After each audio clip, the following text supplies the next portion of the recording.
folículo superior es como si le colgaran el mesencéfalo a la parte posterior, ¿se acuerdan? El folículo superior, el mesencéfalo está colgado. Y es una estructura bien pequeñita. Más o menos dicen que es como un arroz, un granito de arroz. Mide 5 milímetros, muy pequeñita, ¿sí?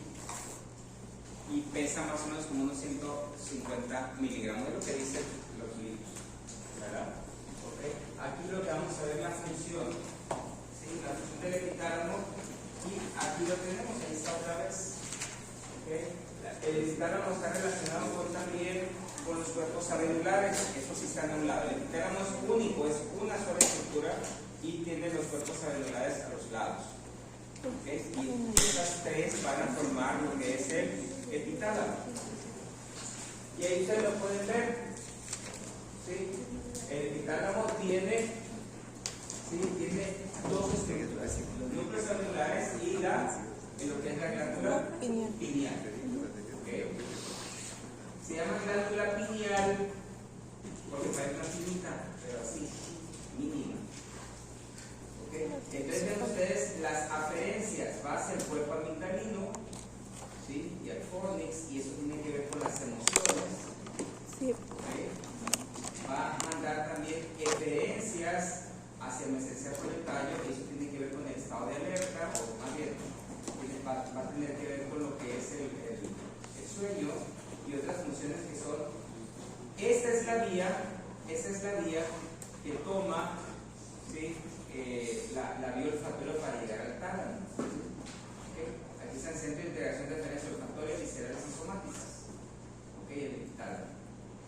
Y ahora,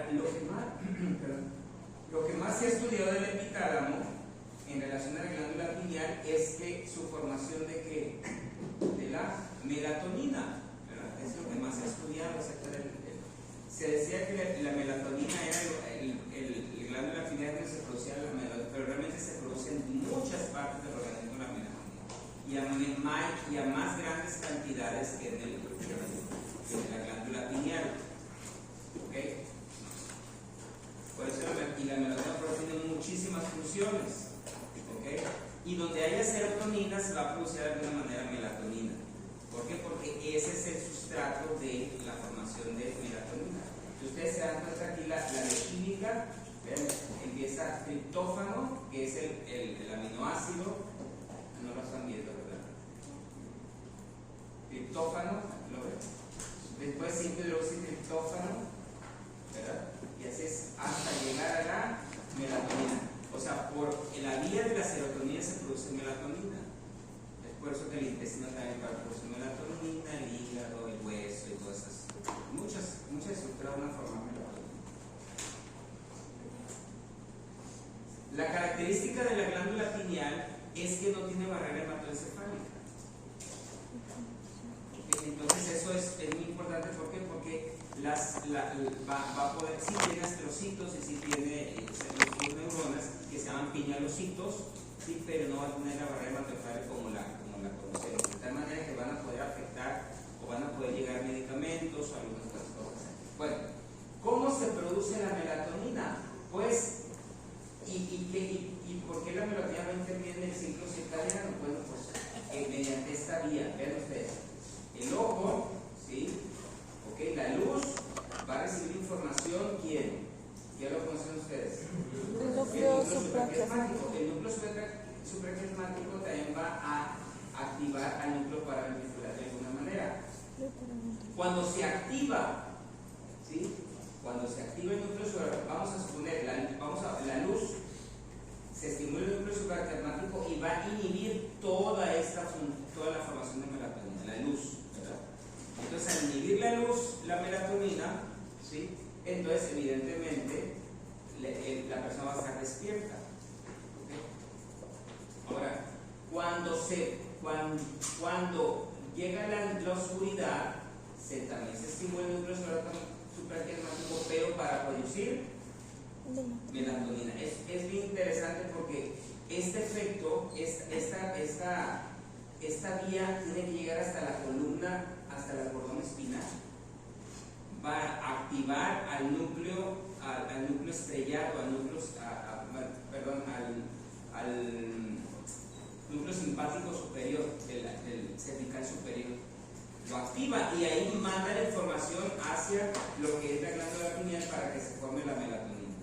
Y aquí usa norepinefrina, pero no la dopamina. ¿Okay? Entonces así se va. Cuando es la luz, ¿verdad? Cuando es oscuridad, es estimulado, ¿sí? Llega hasta la columna cervical y entonces llega al pinarocito para hacer una melatonina. Cuando es luz, pues es lo contrario, se inhibe. ¿Okay? Y entonces por eso es que tenemos aquí ¿cómo se llama? Aquí dice también cabeza encefálica, las funciones. ¿Qué funciones ustedes encontraron? Aquí ven ustedes cómo la glándula pineal se relaciona con el área septal, que tiene que ver con el sueño, ¿se acuerdan? El área septal que hablamos ayer, que tiene que ver con el sueño, ¿verdad? Significa que tiene un montón de receptores de GABA. ¿Okay? Entonces vean ustedes cómo la glándula pineal se dice también que la glándula pineal produce otras hormonas, no nomás la melatonina, produce muchas hormonas más. ¿Okay? Entonces, ¿cuál es la función de la glándula pineal? El que más se conoce, el ritmo circadiano.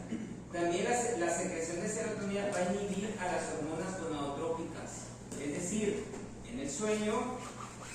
¿Y cómo se ha visto esto? En lugares tropicales donde hay más luz, ¿sí? Hay más madurez sexual, ¿okay? Más desarrollo sexual, más madurez sexual.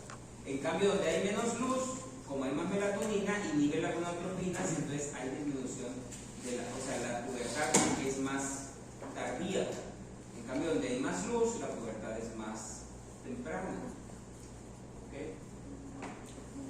Pero también se han encontrado otras funciones muy importantes, que se inhibe la secreción de liberación, etc. Pero, ¿qué otras funciones ustedes encontraron de la melatonina? Un montón de funciones. ¿Quién? A ver. Ese es lo más fácil que podemos entender.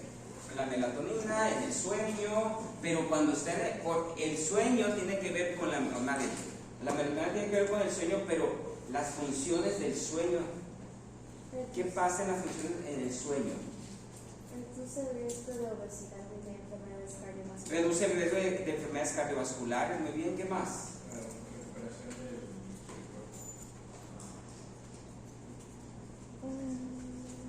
¿Qué pasa en el sueño? ¿Qué tenemos que recuperar en el sueño? Y tiene que ver con la melatonina. Es un potente antioxidante, la melatonina. ¿Sí? Disminuye, o sea, elimina radicales libres. ¿Qué otra cosa? Tiene que ver con el sistema inmune. Y todo eso está pasando en el sueño, por eso es importante dormir.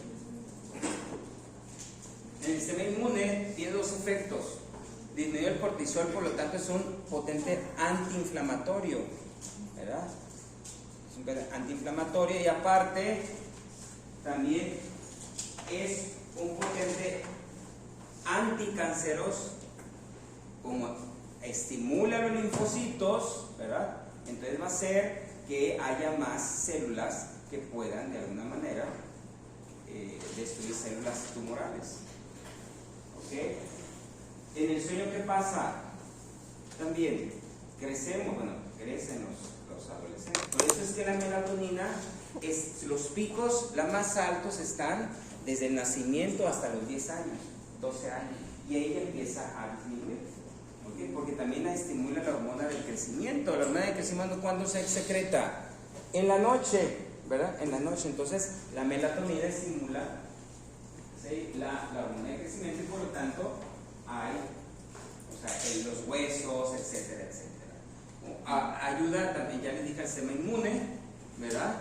Es un potente oncológico, antioxidante, también previene las enfermedades cardiovasculares. Pero evidentemente, si nosotros dijimos que empieza desde los 2-3 meses, por eso es que se duerme mucho, ¿verdad? Duermen mucho los niños, los adolescentes, pero los picos ya empiezan a bajar, Evidentemente simplemente en la noche es el pico más alto, donde las 2 de la mañana es el pico más alto, por eso no hay que desvelarse. Porque si ustedes están, ¿cómo se llama?, estimulados, están viendo lo que sea, una tele, o simplemente trabajan de noche, la melatonina no se va a producir, no se va a secretar. ¿Por qué? Porque hay un estímulo visual que está inhibiendo ese eje y de tal manera que no se va a producir. ¿Okay? Muy bien. Con eso que se lleven de glándula pineal y la melatonina. ¿Ok? No se les olvide para ustedes, ¿verdad? Para ustedes, porque es importante el sueño. No se queden allí vagando en la vida sin dormir. Y la secreción inicia a las 10 de la noche, ¿eh? Así que si no están dormidos a la noche apagados, no se secretan. Bueno. Vamos entonces a ver otro tema, vamos a iniciar otro tema, jóvenes, que son los núcleos basales. Los núcleos basales, estos núcleos basales son muy interesantes. ¿Qué hemos dicho de los núcleos basales? Los hemos, así que, una función principal, ¿con qué tiene que ver? Con la actividad motora, ¿verdad? La actividad motora muy bien, tiene que ver con la actividad motora, pero va a tener que ver también con memoria y algunas otras cosas, pero la principal función es la actividad motora. Significa que si yo tengo lesiones de núcleos basales, ¿qué va a pasar? Voy a tener alteraciones motoras. Entonces, la organización aquí está, antes le llamaban ganglios porque parecían unos, pero realmente son núcleos porque son neuronas dentro del sistema nervioso central. Tenemos 3 núcleos principales, tres núcleos: núcleo caudado y núcleo putamo. Estos dos, si los juntamos, se va a llamar núcleo el estriado, núcleo caudado putamen, porque parece que tiene estrías, por eso le han llamado así. Y el putamen y el globo pálido se van a juntar y van a formar el núcleo lentiforme porque parece un lente. Y entonces juntamos todos y todo va a ser lo que es el cuerpo estriado. Vamos a conocer dónde se encuentra. Así es la configuración, ¿sí? Aquí está el núcleo lentiforme. ¿Quién forma el núcleo lentiforme? Dijimos putamen y globo pálido. Y el estriado va a ser lo que es el putamen y el núcleo caudal. El núcleo caudal parece es una estructura un poco más larga. Cuando me ustedes aquí, entonces este es el núcleo lentiforme, y este es el núcleo caudado. Sí, tiene su cabeza, su cuerpo, su cola, y no está relacionado con el cuerpo interno, simplemente llega hasta allí, pero no se relaciona, no se une, no hay conexión. Ahora, ¿dónde lo tenemos? Pues aquí está, vean ustedes, aquí está. ¿Esta qué estructura era? ¿Se acuerdan? Tálamo, esta. La cápsula interna. Entonces, lateral a la cápsula interna vamos a tener al núcleo lentiforme. En la parte medial vamos a tener el globo pálido, que es este. Sí. Y en la parte lateral vamos a tener al putamen. Después, entonces significa que el núcleo lentiforme va a estar en medio de quién, lateral a quién, la cápsula interna, ¿verdad? Va a ser también aquí ahorita vamos a ver un corte transversal donde lo vamos a ver mejor, y después tenemos aquí la cápsula externa. Tenemos una cápsula externa, aquí está. Después tenemos otras, ¿cómo se llama? Otra sustancia, ahorita la vamos a ver, que se llama el claustro, que son un cuerpo neuronales ya un poco más, ¿cómo se llama? Más dispersos. Y arriba tenemos al cuerpo del núcleo caudado. Y aquí está, el cuerpo del núcleo caudado. Vamos a verlo en este corte. Otra vez vean ustedes que esta es la cápsula interna, la cápsula interna, la rodilla y su brazo anterior y su brazo posterior. Entonces aquí tenemos a lo que es el globo pálido, sus dos partes del globo pálido. Tenemos el putamen, el núcleo caudado arriba, ¿ok? Y entonces tenemos la cápsula externa, el claustro y la cápsula externa. Ya son axones más dispersos, ya son neuronas un poco más dispersas. ¿Okay? Esa es la configuración de ¿cómo se llama? De lo que son los núcleos basales. Ahora, esta placa, si esta placa por lo menos se la llevan en su cabeza y se la prenden, vamos a suponer, es el resumen de todo esto. ¿Okay? Si ustedes se dan cuenta, aquí está ¿quién? La sustancia negra. Aquí está el subtálamo. Estas tres estructuras, los núcleos basales, sustancia negra y subtálamo trabajan al mismo tiempo, trabajan juntos, es un conjunto. ¿Okay?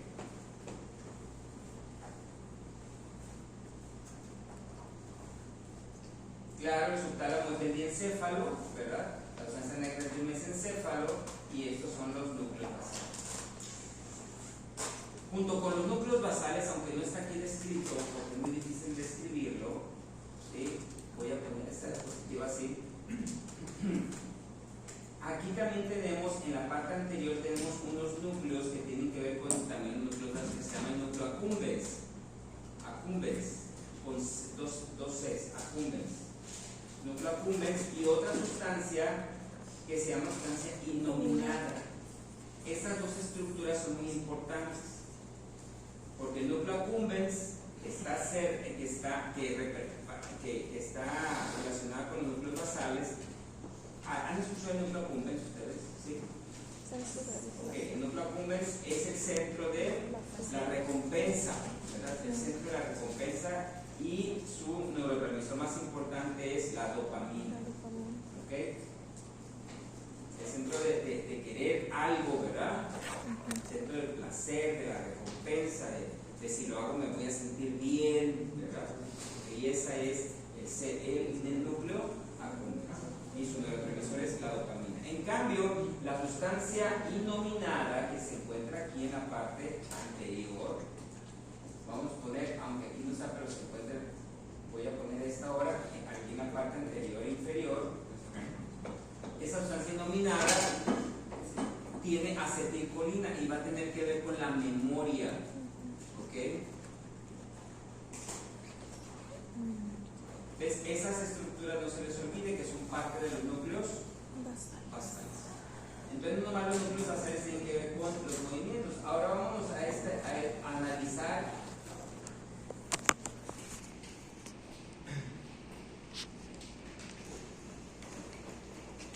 analizar esta diapositiva. Este es el resumen, porque va a haber otras cosas un poco más complejas, pero prácticamente este es el resumen. Vean ustedes aquí. La corteza frontal que está aquí diseña un movimiento, ¿verdad? Entonces, ¿a quién se lo manda? Al caudal y al putamen. ¿Sabes qué? Vamos a hacer este movimiento. Principalmente tiene que ver con movimientos finos, ¿verdad? Con movimientos de las manos, movimientos finos. ¿Ok? Esta información llega al putamen, después ¿a dónde va a pasar? A la sustancia negra. A la sustancia negra. La sustancia negra tiene una parte compacta y una parte reticular. La sustancia negra está llena de ¿qué? Su neurotransmisor es dopamina, ¿verdad? Entonces, pasa la información a la sustancia negra, después se la pasa aquí otra vez al putamen, ¿verdad? Y entonces del putamen, ahora sí pasa, vean ustedes a dónde pasa, al globo pálido, ¿verdad? Este globo pálido tiene dos partes, una parte externa y una parte interna. La parte externa le pasa la información a quién? Al subtálamo. Y después esa parte, después el subtálamo pasa la información a quién? la parte interna. ¿Se dan cuenta? Y después esa parte interna lo manda ¿a dónde? Al tálamo. ¿Se acuerdan dónde va a ir? Al núcleo ventral anterior del tálamo. Y después el tálamo ahora sí le manda a la corteza y le sabes que ahora sí puedes hacer el movimiento. ¿Sí entendieron eso? Ese es el resumen, ¿sí? Así escueto, sin mucha complejidad. Si empezamos, si la información la vemos de esta manera, va a ser más fácil ver los esquemas más complejos.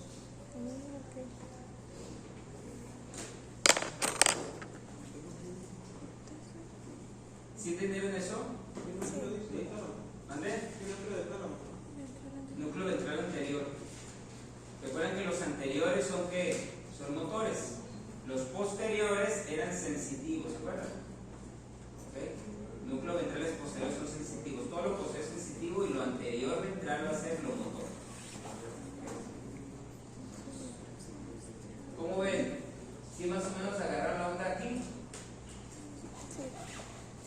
Esta lámina, si con esta lámina nos quedáramos,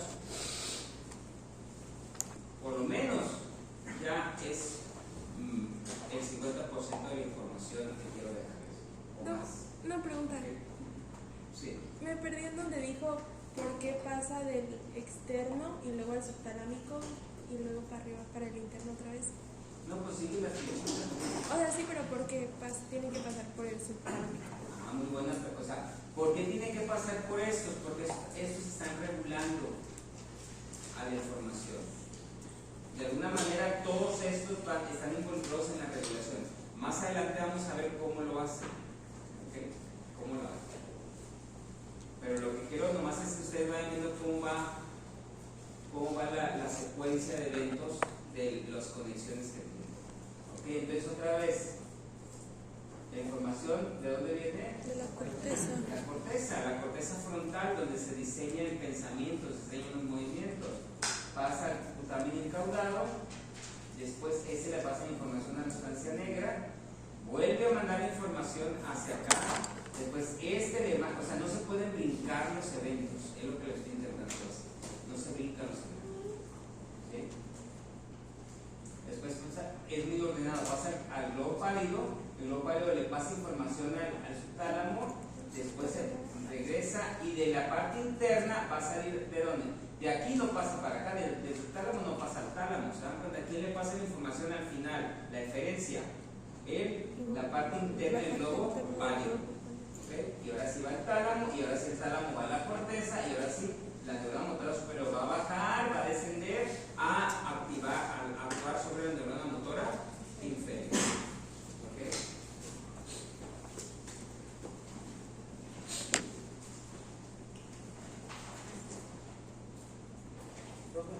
Mande. Y ahí donde queda cuando el cerebro demanda a la corteza para regular el movimiento. ¿Perdón? ¿En qué parte de todo eso queda cuando el cerebro le manda a la corteza para regular el movimiento? Igual, pero no pasa por aquí. El cerebelo no tiene conexiones con ellos. Entonces, ¿el cerebelo es antes o después de eso? Es todo junto. O sea, véanlo de forma integrada. O sea, el cerebelo está haciendo una función que tiene que ver con ritmos, tiene que ver con otras cosas, y entonces todo va a integrarse ¿a dónde? A la neurona motora superior. O sea, no es que una cosa vaya a otra. Si haces un movimiento, tiene que estar cerebelo funcionando, tiene que estar estas estructuras funcionando. Pero van por otra vía, el cerebelo hace su función acá. El cerebelo está trabajando acá con otras vías, y entonces el cerebro va al tálamo también, pero ¿a dónde? A la parte posterior lateral ventral, y de ahí se va a la corteza y va a bajar. ¿Sí? O sea, el cerebelo, si ustedes se dan cuenta, no viene en este complejo. ¿Por qué? Porque está trabajando en forma independiente. ¿Okay? Esto lo que hace es que, por así decir, integra las informaciones de tal manera que el movimiento se haga lo más preciso posible. ¿Ok? Es lo que estoy intentando decir. ¿Ok? Coordina los movimientos, el cerebelo, ¿verdad? Coordina los movimientos, ok, lo va a coordinar, lo va a hacer, sabes que voy a mover así las manos, ¿verdad? Su movimiento, fuera, pero esto le va a decir, ok, pero lo vamos a hacer en un ritmo mucho más fino, ¿sí? ¿Ok? Eso es lo que se intenta. Todo se conjunta para hacer un movimiento preciso. Cerebelo con este complejo. Entonces sería como el conjunto de los dos sistemas ya cuando llegan tarde. Claro, imagínate, están la corteza aquí, le manda información a quién, a esto, pero también al cerebelo, al mismo tiempo. Y entonces ya después las dos trabajan, al mismo tiempo llega aquí y al mismo tiempo llega aquí las dos. ¿Te das cuenta? Porque cada quien tiene una función que hacer. Y después va a bajar y ahora sí ya la información va a estar integrada en lo que tiene que ver con lo motor. ¿Más o menos entendieron esto? ¿Sí? Todo. Por eso es que esto no lo vean en forma aislada, cerebelo por allá, esto por allá, la corteza, vayan integrando todo el movimiento, toda la información, vayan integrándola, ¿verdad? Para que sea más fácil de entender. Entonces, si alguien suena un poco raro, que es que hay una mujer y no normal como nosotros. Okay. Puede ser que hay una lesión en pues puede ser el cerebro o eso, pero es que su movimiento no era muy fino, es como, podemos ser porque... Eso es un movimiento anormal. Puede caminar chueco, puede caminar lento, puede hacer movimientos tan lentos, o sea, en vez de agarrar esto, no puede, ¿verdad? O pueden sacudidas, ¿te das cuenta? Todo eso tiene que ver con los movimientos anormales. Ustedes pueden ver en la calle ahora y ver, mira, este no tiene movimiento bien. Se mueve, pero algo no está normal. ¿Sí los han visto? Entonces, esos pacientes probablemente tengan alteraciones de ¿qué? De alguna parte de esta conexión. ¿Verdad? Pueden ser movimientos, por aquí debe de haber 2 o 3 personas que tienen algún tipo de movimiento así. ¿Ok? Entonces, todo eso tiene que ver con eso. Si se mueve, no hay lesión neuromotora ni superior ni inferior, ¿verdad? Si no se mueve, hay parálisis, entonces hay daño neuromotora superior o inferior. ¿Ven la diferencia? Pero ahora, si hay un movimiento anormal, pues puede ser el cerebelo o puede ser ¿qué? Es este complejo. Puede ser el subtálamo, puede ser la sustancia negra, ¿sí? Hay una degeneración de sustancia negra y por eso aquí es el Parkinson, clásico Parkinson, ¿verdad? O sea, lesión de la sustancia negra, entonces vamos a tener, el paciente se mueve, pero va a tener temblores, no va a poder moverse, ¿sí? O sea, esa es la situación, ¿ok? ¿Y el daño también sería por alcohol o otra cosa? ¿Mande? ¿El daño sería por alcohol o otra cosa? No, aquí estas neuronas se pueden lesionar por degeneración simplemente, degeneración de algún tipo senil, pero vasculares también, lesiones vasculares. Recuerden que el accidente vascular las enfermedades vasculares son las más frecuentes, por isquemia, ¿sí? Por algún anticuerpo, ¿verdad? O sea, alteraciones inmunológicas que también se pueden lesionar.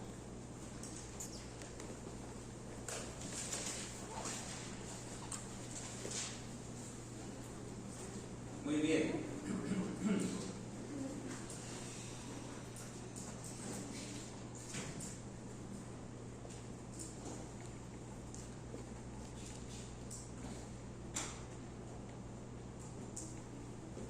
Entonces volvemos otra vez a ver este ejemplo. ¿Ok? Aquí ya con más rayas, pero prácticamente es lo mismo. ¿Ok? Vamos a empezar. Sigue la información. Vean ustedes de dónde recibe información en lo que es el putamen y el núcleo caudado. Del área motora, ¿verdad? Área motora suplementaria, a corteza motora viene la información, ¿sí? ¿Y esta información a dónde va a ir? ¿Esta información pasa a dónde? A la sustancia negra. Hacia el, ¿cómo se llama? Sustancia negra, se regresa la información y este la va a mandar a dónde? A la externa. También lo pueden mandar directamente, ¿sí? También lo pueden mandar directamente y la vía larga. Es aquí, después lo manda a ¿dónde? Al subtálamo, después regresa la información y de aquí va hasta ahí. ¿Se dan cuenta? Es igual y va a salir al tálamo y el tálamo otra vez a dónde va. Y aquí va a salir la corteza, los que hacia el tronco cefálico de la médula espinal, los tractos descendentes. ¿Sí lo ven?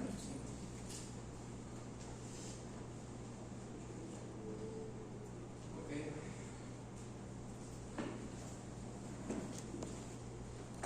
Muy bien. Esa es otra.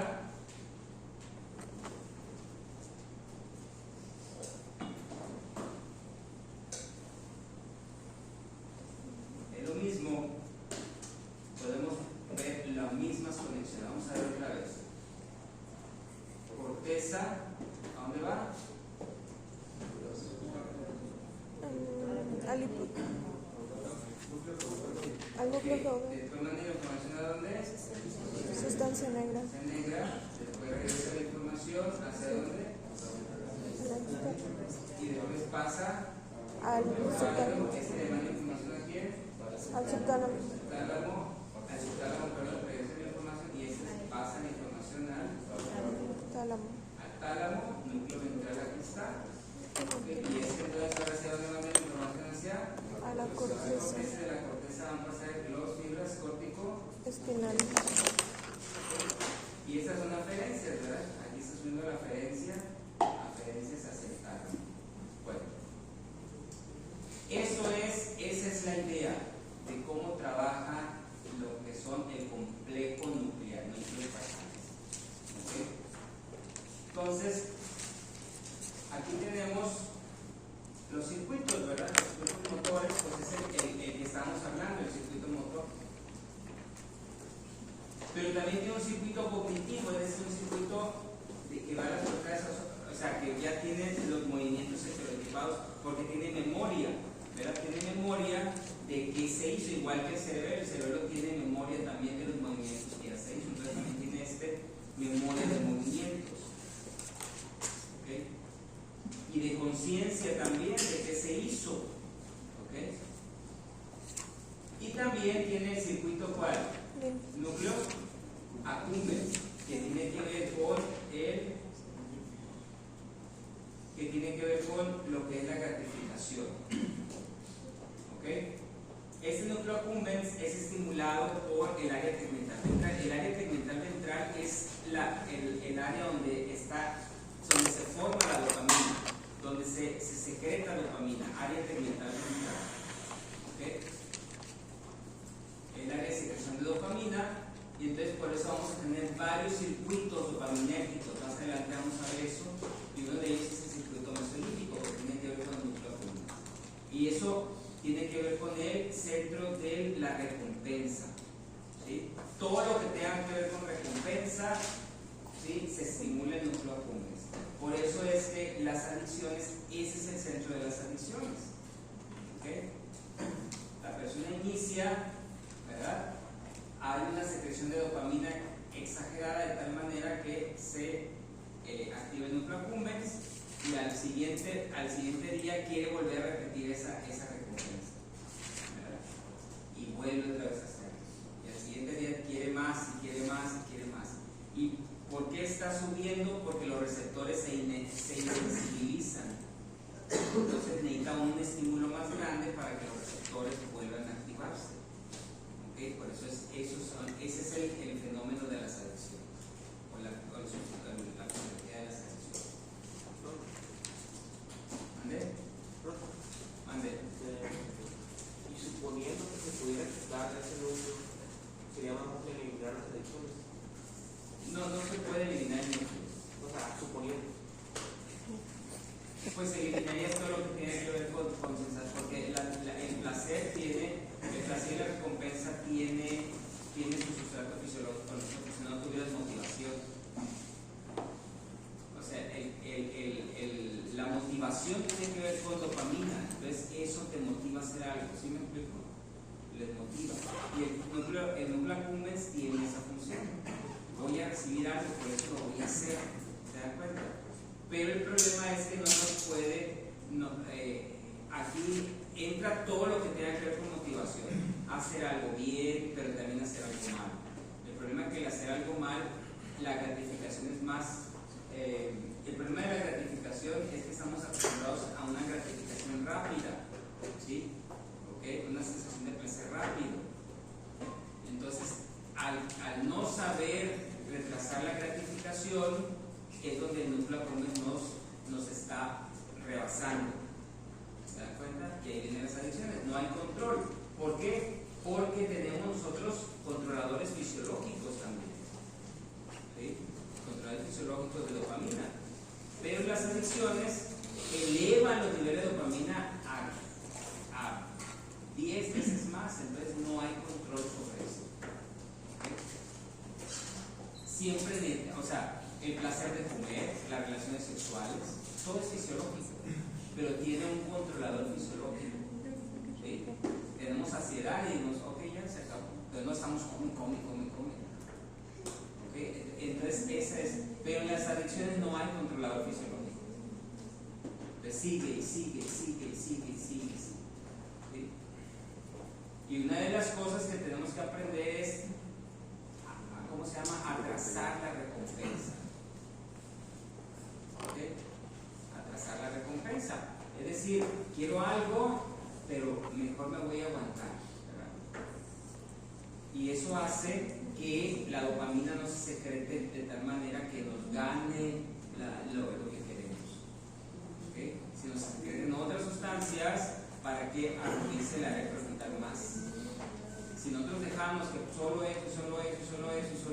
eso, dopamina bloquea el área prefrontal y no se agudiza y no se desarrolla el área prefrontal. ¿Okay? Esa es la idea de lo que es el núcleo accumbens. Ahora, ¿qué signos o síntomas vamos a tener? Ahí están, vean ustedes. Esos son los síntomas y signos que vamos a tener en los pacientes. Miren ustedes, bradicinesia, hipocinesia, distonía, ¿verdad? Vayan viendo qué significa rigidez, corea, enlentecimiento del movimiento, retraso en el inicio del movimiento. ¿Verdad? Todo eso va a tener que ver con ¿qué? Con intensidad, ritmo, frecuencia, ¿se dan cuenta? Fuerza. Entonces significa que todos estos complejos junto con el cerebelo le dan al movimiento la fuerza de vida, el ritmo debido, ¿sí? La intensidad de vida, la distancia de vida, ¿okay? La intención de vida al movimiento. Es decir, toma este. Entonces, pues yo lo veo y lo obedezco, ¿verdad? Pero dice, toma y no puedo, no sé, y no llego. ¿Se dan cuenta? Eso es, o me paso, ¿se dan cuenta? O en vez de tomarlo, hago un movimiento raro, ¿verdad? Entonces, esos son alteraciones de estas áreas. ¿Okay? Hay alteraciones de movimientos rápidos, como coreas, y hay alteraciones de movimientos lentos, ¿okay? Rectantes. Ustedes pueden ver hasta los agarran a los pobres muchachos que tienen algún tipo de movimiento para pedir limosna, ¿verdad? Los ponen en las calles y ahí están los pobres niños todos torcidos y apenas se pueden mover porque tienen de alguna manera ese tipo de situaciones, ¿verdad? Lo que son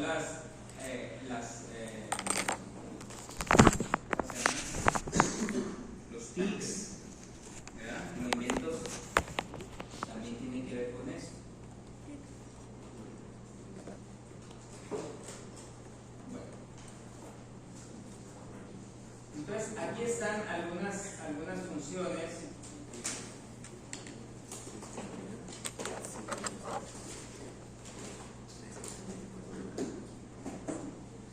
Fíjense, el glutamen junto con el núcleo caudado recuerda los movimientos toscos. O sea, para hacer un movimiento más que... Significa que si esto está lesionado, ¿cómo voy a hacer el movimiento? Brusco, ¿verdad? Movimiento brusco. El globo pálido probablemente regula el tono muscular del fondo de establecer la posición de las partes cuando una persona hace un movimiento completo.